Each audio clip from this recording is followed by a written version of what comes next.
السلام علیکم every one. ایسے یہ ویڈیو ان سب لوگوں کے لیے جو سمجھتے ہیں کہ بیوروکریٹ جو ہے یا سی ایس ایس جو ہے وہی کر سکتا ہے، جس کی فیملی میں بیوروکریٹس ہیں، جس کے پاس بہت زیادہ پیسہ ہے.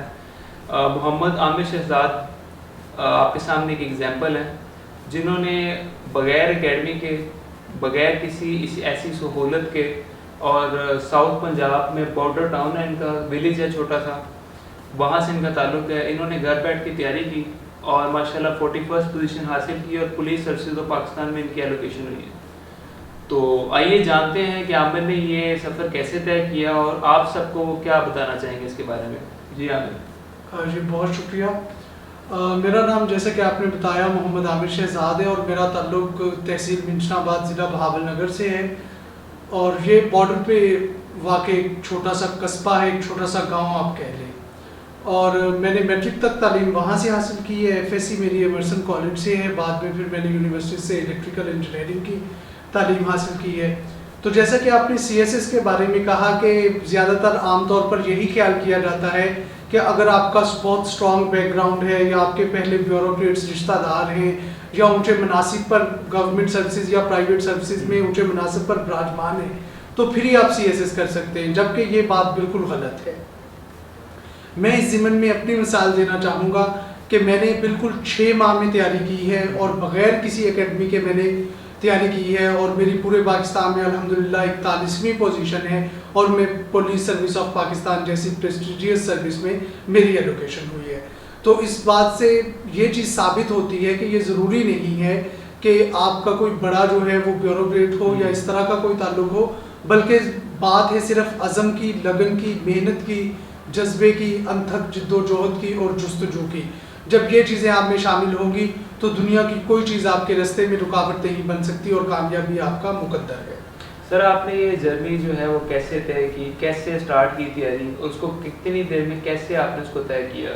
ذرا ان کو بتائیں جو کہ گھر بیٹھ کے موٹیویشن آپ سے لینا چاہتے ہیں، آپ کے جو آپ نے سفر طے کیا اس سے ایک مقصد جو ان کا ہے، یا ان کو ایک چیز پتہ چل جائے کہ یار اس طرح ہم اس چیز کو لے کے چل سکتے ہیں.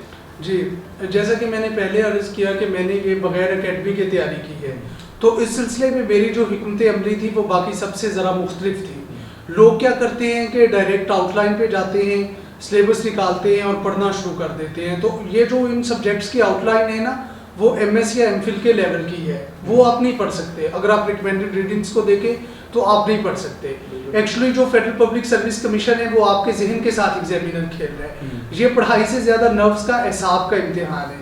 تو اس اعصاب شکنی سے بچنے کے لیے یہ چیز بہت ضروری ہے کہ آپ سب سے پہلے یہ کام کریں. میں یہ کرتا تھا کہ میں 20 سال کے پاس پیپرز، پرانے امتحانات جو آج تک ہوئے، یعنی کہ 2000 سے 2019 تک کے جو امتحانات تھے، میں ان کو نکالتا تھا. ان میں دیکھتا تھا کہ کون کون سے کویسچنز ریپیٹ ہوئے، ان کو میں ہائی لائٹ کرتا تھا. پھر میں باقی کویسچنز کرتا تھا، اور پھر میں دیکھتا تھا کہ آیا کہ کوئی ٹاپکس بچ گئے ہیں. پھر اس طرح سے میں وہ کر لیتا تھا. تو اس طرح سے جو میرا ہر سبجیکٹ تھا وہ تقریباً 15 سے 20 دن میں ہو جاتا تھا. تو اس اسٹریٹجی سے مجھے بڑے فوائد حاصل ہوئے. مثلاً کہ ممتحن مجھ سے کیا پوچھنا چاہتا ہے، ایک سوال کس طرح سے آئے گا، میں اس کا جواب کس طرح سے لکھوں گا، اور مجھے کتنا وقت جو ہوگا وہ فی سوال ملے گا. تو یہ ساری چیزوں سے مجھے ایگزامینر کی اسٹریٹجی سمجھنے میں مدد ملی، اور اس طرح سے یہ سی ایس ایس کا جو سفر تھا یہ میرے لیے بے حد آسان ثابت ہوا.